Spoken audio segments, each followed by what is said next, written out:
চলতি মাসের 8 তারিখ থেকে ইসলামপুর কোর্ট ময়দানে ইসলামপুর শহর ও যুব তৃণমূলের উদ্যোগে শুরু হয়েছে inter ward tennis cricket tournament. সেই উপলক্ষে মাঠ জুড়ে লাগানো হয়েছিল তৃণমূলের দলীয় পতাকা সহ বিভিন্ন ব্যানার। রবিবার রাজ্যে নির্বাচন ঘোষণা হতেই জারি করেছে আদর্শ আচরণবিধি। সেই কারণে মহকুমা প্রশাসনের পক্ষ থেকে তৎপরতার সাথে কোর্ট ময়দানের সমস্ত রাজনৈতিক ব্যানার ঝান্ডা খুলে দেওয়া হয়। পাশাপাশি খেলোয়াড়দের জার্সিতে যেহেতু তৃণমূলের দলীয় প্রতীক রয়েছে, ফলে পরবর্তী খেলাগুলিতেও সেই জার্সি ব্যবহার না করার নির্দেশ দেওয়া হয়েছে। যদিও প্রশাসনের সম্মত নির্দেশ মেনেই খেলা চালানো হবে বলে জানিয়েছেন ইসলামপুর শহর তৃণমূলের সভাপতি বাপি পাল চৌধুরী। দাদা, বললাম যে এখানে কি হলো যদি একটু বলেন।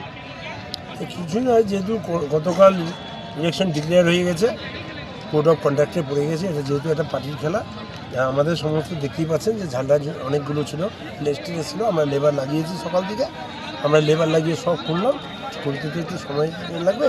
আর বাকি যেগুলো আছে আমরা টাইম চেলাম যে 1 ঘন্টা আমাদের টাইম দিন, 1 ঘন্টার মধ্যে সমস্ত কিছু আমরা খুলে। প্রশাসনিক আধিকারিকরা এসেছিলেন? হ্যাঁ, প্রশাসনিক আধিকারিক এসেছিল। নির্বাচনের আধিকারিকরা তারা তো নিজেরাই খুলতেছে, আপনি কি করে বলছেন যে? না না না না, আমাদের লেবারও আছে, আমরা লেবার ডাকলাম, ওই যে দেখতে পাচ্ছেন আমাদের বাপি ডেকোরেটার, ওদেরও লেবার লেগে গেছে, ওনারাও খুলছে, মানে ওনাদের লেবারও আমাদের সাহায্য করছে, মানে শর্ট টাইমের মধ্যে আর কি আমাকে বলছে যে শর্ট টাইমের মধ্যে এটা খুলতে হবে।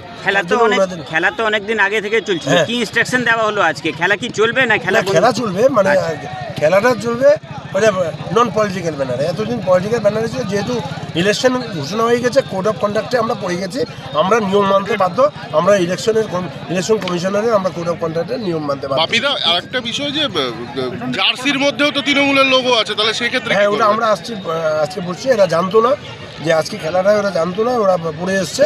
আমি আমাদের যে ম্যানেজমেন্ট আছে আমরা বসছি, আগামীতে যেগুলো খেলা বাকি আছে, আরেকটু খেলা আছে, সেই সময় লোগোটা থাকবে। জার্সি বদল করবেন? জার্সি বদল মানে কি, জার্সি বদলের কথাই আমরা বলবো, যেহেতু গাইডলাইন যেটা আছে, গাইডলাইন আমরা মানতে পারবো। কি কি বিধি নিষেধ দিয়েছে? মেন মঞ্চ তো হচ্ছে, ব্যানার পোস্টার রয়েছে, তারপরে মাইকিং হচ্ছে। না, আমরা ঢেকে দিচ্ছি, মাইকিং হচ্ছে, আমরা মাইকিংয়ে পারমিশন নিব। আমরা যেহেতু ইলেকশন কমিশনারের একটা গাইডলাইন আছে, আমরা আমাদের প্রচারের সাথে আমরা পারমিশনটা নেব। পারমিশনটার জন্য আমি তৈরি হয়েছিলাম, এগুলো খোলাচ্ছি। ইসলামপুর থেকে দেবব্রত চক্রবর্তীর রিপোর্ট, কুলিক নিউজ।